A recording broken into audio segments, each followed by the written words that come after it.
రక్షకుని జన్మస్థలం యోధా బెత్లెహేము కదా. జాగ్రత్తగా వినండి. ఈ బెత్లెహేముకి అంత ఘనత లేకపోయినప్పటికీ దేవుడు ఈ పట్టణాన్ని ఎన్నుకున్నాడు, ఈ పట్టణాన్ని ఏర్పాటు చేసుకున్నాడు. అల్పమైన ఈ బెత్లెహేము దేవుని దృష్టిలోకి వచ్చింది. ఆయన ఈ పట్టణానికి రాబట్టి ఈ పట్టణానికి ఘనత కలిగింది. లేకపోతే దీన్ని పట్టించుకున్న వాళ్ళు ఎవరు లేరు. అందుకే ప్రవచన గ్రంథాలలో వ్రాయబడిన మాట ఏంటంటే, యూదా బెత్లెహేమా, యూదా ప్రధానులలో నీవెంత మాత్రమును అల్పమైన దానవు కాదు, రక్షకుడు నీ యొద్దకు దిగి వచ్చాడు. ఒక మాట చెప్పనా, ఈ బెత్లెహేము ఏంటి అనంటే, నేనే ఆ బెత్లెహేము, మీరే ఆ బెత్లెహేము, మనమే ఆ బెత్లెహేము. ఆయన గనక మనలో జన్మించకపోతే, ఆయన మనలో ఆయన కార్యసిద్ధి కలుగు చేయకపోతే అసలు మనకు విలువే లేదు. మీరు ఆలోచించండి, యేసయ్య లేకపోతే మనకు విలువ ఉండేదా? ఈరోజు మనల్ని చూసి గౌరవిస్తున్నారంటే, మనల్ని చూసి ప్రైజ్ ద లార్డ్ బ్రదర్ అంటున్నారంటే, మన చేతిలో ఉన్న వాక్యాన్ని బట్టి, మన గుండెల్లో ఉన్న క్రీస్తుని బట్టి, మనం అనుసరించుతున్న ఈ పవిత్రమైన మార్గాన్ని బట్టి. ఇవి పక్కన పెట్టేస్తే మనల్ని లెక్క పెట్టేవాళ్ళు, మనల్ని గుర్తించేవాళ్ళు, మనల్ని పట్టించుకునే వాళ్ళు ఉంటారంటారా? ఎవరు కూడా లేరు. ఎందుకంటే ఆయనే మనకు విలువను తెచ్చాడు, ఆయనే మనకు వెలుగును తెచ్చాడు, ఆయనే మనకు జీవాన్ని ఇచ్చాడు, సమసమాజములకు విలువ కలిగిన బ్రతుకుని ఆయన ప్రసాదించాడు. అందుకే ఈ బెత్లెహేము అంటే ఏదో యెరూషలేముకి వెళ్ళి మనం చూడాలని కాదు.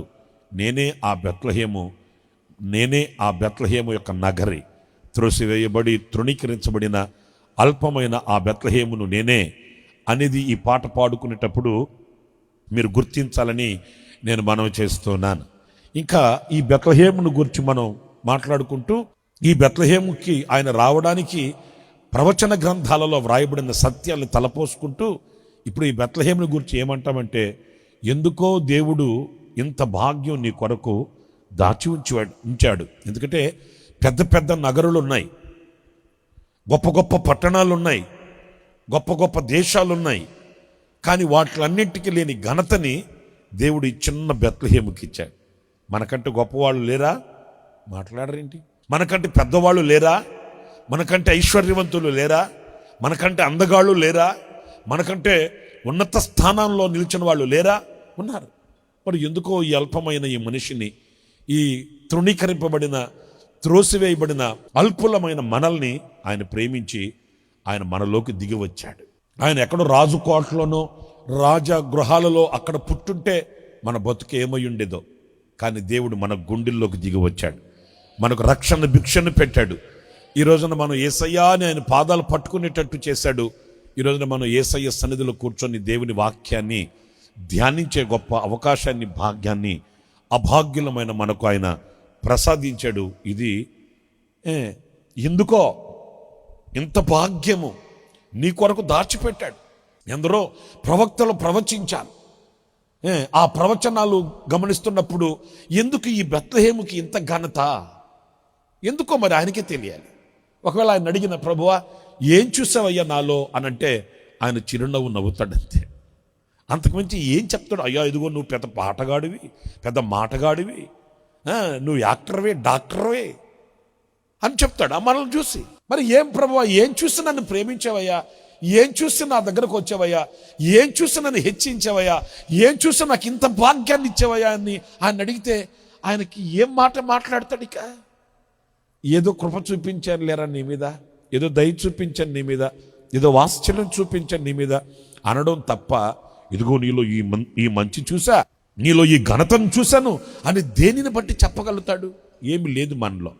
ఎందుకంటే కాళ్ళ కింద ఉండే మట్టి మనం, నెత్తి మీద ఉండే నక్షత్రాలం కాదు, కాళ్ళ కింద ఉండే మట్టి. మనిషిని దేంతో చేశాడు? మట్టి. ఎక్కడుంటుంది మట్టి? నెత్తి మీద ఉంటుందా, కాళ్ళ కింద ఉంటుందా? మరి కాళ్ళ కింద ఉండే మట్టితో చేసింది. కాళ్ళ కింద ఉండాల్సిన మనల్ని దేవుడు తీసుకుని వెళ్ళి మహిమలో చేర్చాడు, మహిమనిచ్చాడు. ఆమేన్. ఆయనలో ఉన్న జీవాన్ని ఇచ్చాడు, ఆయన ప్రాణం పోశాడు. ఎందుకో ఇంత భాగ్యం తలంచుకుంటే ఆధారాలు దొరకవు, ఆనవాళ్ళు అసలే దొరకు. ఇంత గొప్ప భాగ్యాన్ని అనుగ్రహించాడు ఆయన మనం ఎంతైనా కృతజ్ఞులం. స్తుతియు మహిమ ఘనత ఆయనకే చెల్లును గాక. ఏది మనది కాదు. ఎందుకంటే ఈ అల్పమైన బెత్లెహేముకి ఇంత శ్రేష్టమైన ఘనత. ఇప్పుడు ఒక మాట చెప్పనా, ఇది అల్పమైన దేశమే, అల్పమైన పట్టణమే, నగరే. కానీ ఇప్పుడు ఈ బెత్లెహేము కంట జ్ఞానులు వస్తున్నారంట వెతుక్కుంటూ. మీకు అర్థమైందా? జ్ఞానులు వస్తున్నారు. నన్ను నేను పోల్చుకున్నానండి. ప్రార్థన చేయించుకోవడానికి పెద్ద పెద్ద గొప్ప గొప్ప వస్తాయి. ఏమంటే రమేష్ పాస్టర్ గారు ఉన్నారా?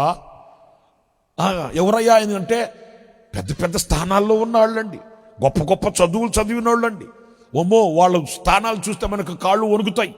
వాళ్ళు వచ్చి చేతులు కట్టుకొని పాస్టర్ గారండి ప్రార్థన చేయండి అంటే బెత్లెహేమా, ఎంత భాగ్యమే నీకు బెత్లెహేమా కదా. ఎవరు వస్తున్నారంట? జ్ఞానులు వస్తున్నారంటండి. పెద్ద పెద్ద జ్ఞానులు, థియాలజీ చదివిన వాళ్ళు, ఫిలాసఫీ చదివిన వాళ్ళు, ఇంకా ఎంటెక్, బీటెక్, హైటెక్, ఇంకా తైటెక్, ఇంకెన్నో ఏబిసిడీలు మొత్తం రాసుకొని ఉంటారు వాళ్ళ పేరు వెనకాల. అంత గొప్ప వాళ్ళు ఇప్పుడు ఎక్కడికి వస్తున్నారంటే ఈ బెత్లెహేమును వెతుక్కుంటూ వస్తున్నారంట. ఎందుకయ్యా బెత్లెహేముకు వచ్చిందంటే బెత్లెహేములో నజరేయుడైన యేసు పుట్టాడు. ఆమేన్.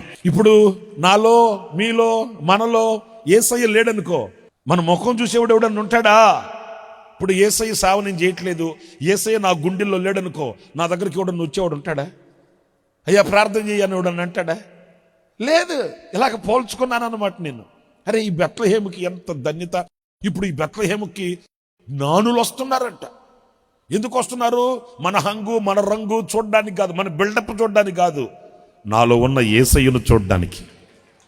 ఆమేన్. ఆ యేసయ్య చేసే అద్భుతాలు అనుభవించడానికి వస్తున్నారు. ఇంకా మీకు చెప్పనా, ఈ బెత్లెహేముకి ఇంకెవరు వస్తున్నారంటే, ఈ బెత్లెహేములో యేసయ్య పుట్టిన స్థలానికి ఎవరు వస్తున్నారంటే రాత్రి వేళ తమ మందలను కాచుకునే కాపర్లు వస్తున్నారంటే. వీళ్ళు రాత్రి వేళ తమ మందలను కాచుకునే కాపర్లు ఎవరు?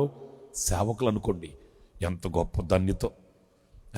ఇప్పుడు మీ ఇంటికి మీ ఇల్లు వెతుక్కుంటూ వస్తున్నారనుకో, ఏమన్నా ఇక్కడ సిఫోరం ఉందా, ఇక్కడ మార్తమ్మ ఉందా, ఇక్కడ మరియమ్మ గారు ఉన్నారా అని సేవకులు, మందల్ని కాసే కాపర్లు మీ ఇంటిని వెతుక్కుంటూ వస్తున్నారంటే సంగతి ఏంటంటే యేసయ్య మీలో ఉన్నాడు గనుక ఈ అనుబంధం కలిగింది. యేసయ్య పుట్టాడు గనుక, యేసయ్య జన్మించాడు గనుక ఈ అనుబంధం వచ్చింది. ఇంకా ఇలాగ చెప్పుకుంటూ పోతే ఈ పాటలో ఎన్నో రహస్యాలు ఉన్నాయి. మీరు పాడుకొని ఆలోచించి చూడండి. ఇంకొక మాట చెప్పనా, ఎందరో ప్రవక్తలు ప్రవచించారు యేసయ్య జననమును గూర్చి. కన్యక గర్భవతి అయి కుమారుని కంటుంది, ఆయనకి ఇమ్మానుయేలు అని పేరు పెట్టబడుతుంది. ఎప్పుడు? కన్న రోజు కాదు, కన్న తర్వాత ఆయన ముఖాన్ని చూసి కాదు, ఆయన జన్మించిన తర్వాత కాదు, ఆయన పుట్టక మునిపే 100 సంవత్సరాలకి ముందే ఆయన జననమును గూర్చి ప్రవక్తలు ప్రవచించారంట. అయితే జాగ్రత్తగా నన్ను చూడండి. ఈ ప్రవచనాల్ని నమ్మిన కన్యకులంట తమను తాము ప్రతిష్ఠించుకున్నారంట కొంతమంది. ఎందుకు? కన్యక గర్భవతి అయి కుమారుణ్ణి కనును అని ప్రవక్తలు ప్రవచించారు కదా, ఆ కన్యకను నేనై ఉండాలి. కన్యక గర్భవతి అయి కుమారుణ్ణి కనును అని ప్రవచనాలు ఉన్నాయి గనుక ఆ కన్యకను నేనై ఆ రక్షకునికి నేను జన్మనివ్వాలి. ఆ రక్షకునికి నేను జన్మనిచ్చే ఆ ధన్యత నాకు రావాలి అని వ్రతాలు చేశారంట, ప్రతిష్ఠించుకున్నారంట. వాళ్ళు తమను తాము కన్యత్వాన్ని కాపాడుకొని వేచి చూచారంట. ఎందరో కన్యకులు తమ కన్యత్వాన్ని కాచుకొని ఈ ప్రవచనం నాలో నెరవేర్చబడాలి, ఈ ప్రవచనం నాలో సంపూర్ణం కావాలి, ఈ ప్రవచనం నేను సొంతం చేసుకోవాలని కలలు కన్నారంట. అదే ఆ మొదటి చరణంలో ఉండేది. ప్రవచించిన ప్రవక్తలు ఎందరో, ఆశించిన కన్యలు క్రీస్తుకు జన్మనివ్వాలని. కానీ దేవుని చిత్తం ఏంటంటే మరియ తల్లి మీద ఆయన దృష్టి పడింది, ఆమె జన్మనిచ్చింది. యేసుక్రీస్తు జన్మించగానే ఏం జరిగింది? కాలం రెండుగా విడిపోయింది. ఎందుకంటే ఆయన శకపురుషుడు, చరిత్రకారుడు. ఆయన జన్మించాడు, లోకానికి ఒక గుర్తు కలిగింది. క్రీస్తు పూర్వం, క్రీస్తు శకం. అంత చరిత్ర సృష్టించిన చరిత్రకారుడు మన యేసయ్య. మీరు 2వ చరణంలో చూస్తే నోటి మాటతో సృష్టిని, తన చేతులతో ఈ మనిషిని, కదా మన దేవుడు ఈ సృష్టిని అంతటిని ఎలా కలుగు చేశాడు? ఒక కంపెనీ పెట్టి, ఫ్యాక్టరీ పెట్టి, ఒక 150 మంది ఇంజనీర్లు పెట్టుకొని, నువ్వు సూర్యుని చేయి, రే అబ్బాయి మీరు చంద్రుడిని చేయండి, మీరు నలుగురు కలిసి మీరు నక్షత్రాలను చేయండి. అలాగే చేశాడా? చేయలేదు. ఆయనకి ఏ ఇంజనీర్ అవసరం లేదు, ఆయనకి ఎవరో సహాయం చేయాల్సిన అవసరం లేదు. ఇంకొక మాట కూడా చెప్పనా, దేవదూతలారా బ్రేక్ఫాస్ట్ అయిందా, రండి రండి రండి సృష్టిని చేద్దాం రండి అని ఒక గుంపును వేసుకొని, ఒక తెగను పెట్టుకొని అలాగే చేశాడా? చేయలా. ఎందుకంటే ఆయన సర్వశక్తి గల దేవుడు గనక సింగిల్ వేడ్, ఒక మాట పంపితే ఒకటి సృష్టించబడింది. అలాగా నోటి మాటతోనే ఇంత విశాలమైన విశ్వంలో ఆయన సృష్టిని కలుగు చేశాడు. ఇక మనిషిని అంటారా? తిరిగ్గా కూర్చొని ఆయన రూపాన్ని, ఆయన పోలికతో ఒక మనిషిని చేసి నాసిక రంధ్రాలలో జీవాత్మను ఊదితే మనిషి జీవించు ప్రాణి అయ్యాడు. అంత శక్తి, సర్వశక్తి గల దేవుడండి ఈ మానవుని కొరకు. అదే చెప్పాను కదా, ఈ బెత్లహేము కొరకు, ఈ అల్పమైన ఈ బెత్లహేముకి దిగి రావడానికి ఆయన రిక్తినిగా చేసి, ఏది నోటి మాటతో సృష్టిని చేసి చేతితో మనిషిని సృష్టించిన ఆ సృష్టికర్త అయిన దేవుడు దీనుడై పశువుల పాకలో ఒక చిన్న బిడ్డలాగా ఆయన పరుణ పెడితే ఏంటి ఆశ్చర్యంగా లేదు ఇది కదండి? అందుకే ఈ యూదా బెత్లహేము, నీవు అల్పమైన దానవు కాదు. ఇక 3వ చరణంలో చూస్తే మీరు, దివిలోని దూతగణములు సైన్య సమూహమై వచ్చారంట, సర్వశక్తి సంపన్నుడికి స్తోత్ర గీతం పాడారంట. అసలు దేవదూతలే దిగొచ్చేసారు. చప్పట్లు కొట్టండి, కొట్టు గట్టిగా కొట్ట. హల్లెలూయా. పరిశుద్ధ దేవదూతలు పరలోకంలో 2 రెక్కలతో ముఖాన్ని కప్పుకొని, మరో 2 రెక్కలతో శరీరాన్ని కప్పుకొని, మరో 2 రెక్కలతో ఎగురుతూ పాడుతున్న ఆ పరిశుద్ధ దేవదూతలు భూతల మీదకి దిగొచ్చేసారంటండి. వాళ్ళు వచ్చి ఏం చేశారు? ఆ రక్షకులను గూర్చి స్తోత్ర గీతం, సర్వోన్నతమైన స్థలములలో దేవునికి మహిమ మహిమ అని ఆయనకి స్తోత్ర గీతం పాడారంట. ఎవరు? దేవదూతలు. ఇక మనం పాడలేకపోవడం ఏంటంటే మనం పెద్ద గొప్ప చెప్పుకోవడం ఏంటి? దేవదూతలు దిగి వచ్చి ఆయనకు స్తోత్ర గీతం పాడారంట. ఇంకా మాకొక మాట ఏంటంటే, సర్వలోక కళ్యాణంకై, లోక పాప పరిహారముకై దిగి వచ్చిన యేసు పూజ్యుడని ఆర్భటించారట. ఆ యేసు ఎవరో ఆ దేవదూతలు చెప్పారు. ఏమని? దావీదు పట్టణమందు నేడు రక్షకుడు మీ కొరకు పుట్టి ఉన్నాడు, ఈయన క్రీస్తు, తమ ప్రజలను తమ పాపములలో నుండి ఆయన విడిపించువాడు. ఏంటి అసలు? ఆ దేవదూతలు ఆయన్ని పొగిడి స్తుతించారట. ఇక 4వ చరణంకి వచ్చేస్తే, ఈ జ్ఞానులు, ఈ కాపర్లు, వీళ్ళంతా ఈ బెత్లెహేముకు రావడం, ఈ సందడి, ఇదే సందడి. తూర్పు దేశమున మేము ఒక నక్షత్రాన్ని చూసాము, ఆ నక్షత్రం ఇది పరిస్థితి. ఇలాగ ఇవన్నీ మెల్లగా ఏం జరిగాయి? ఈ జ్ఞానులంతా హేరోదు దగ్గరకు, రాజు దగ్గరికి వెళ్ళిపోయారు. ఆ రాజుకి జ్వరం పట్టింది. ఎందుకంటే నేనుండగా యూదులకు రాజు పుట్టాడంట. ఇప్పుడు మన పరిస్థితి ఏంటి? ఇప్పుడు దాకా నెమ్మదిగా మనకేమి ఎదురులేదు అనుకుంటున్నాం. ఒక రాజు పుట్టాడు అంటున్నాడు. ఇక ఈ జ్ఞానులు చెప్పే మాట వినగానే ఇక అన్నం తిన బుద్ధిగా పడుకున్న నిద్ర పట్ల అయ్యగారికి గుండె దడెత్తుకుంది. సింహ స్వప్నమై నిలిచింది ఆ వార్త అతని గుండెల్లో. రాజులకి ఆ జననమును గుర్చిన వార్త సింహ స్వప్నమయ్యింది. రాత్రికి పడుకుని నిద్రపోతున్నప్పుడు కల్లోకి సింహం వచ్చింది, మనకు ఎట్లుంటది? చూస్తే చెమటలు పట్టిపోయి ఉంటాయి. అబ్బాయి ఏంటి అట్లా ఉన్నావు? ఏంటి పీడకలు వచ్చిందే? అలాగైంది వాళ్ళ పరిస్థితి. ఎందుకంటే యూదులకు రాజు పుట్టాడు. జ్ఞానులు చెప్పాడు, యూదులకు రాజుగా పుట్టిన ఆ రాజు ఎక్కడా అంటే, రాజుగారికి దడ పుట్టింది. నేనే కింగ్ అనుకున్నాను, ఇంకొక కింగ్ పుట్టాడా అని ఇంకా ఆలోచనలో పడ్డాడు. సింహ స్వప్నమై నిలిచింది ఆ వార్త. సింహాసనాలు అదిరాయి. ఇంకా ఆలోచనలో పడ్డారు, ఎట్లా ఏంటి పరిస్థితి? అట్లాగని యేసు జననము అంత విప్లవాత్మకమైనది. ఆమేన్.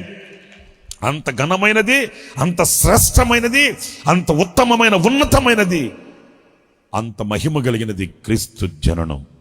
ఆ జననాన్ని గురించి మనం పాడుకోవడం మన జీవిత ధన్యత. హల్లెలూయా.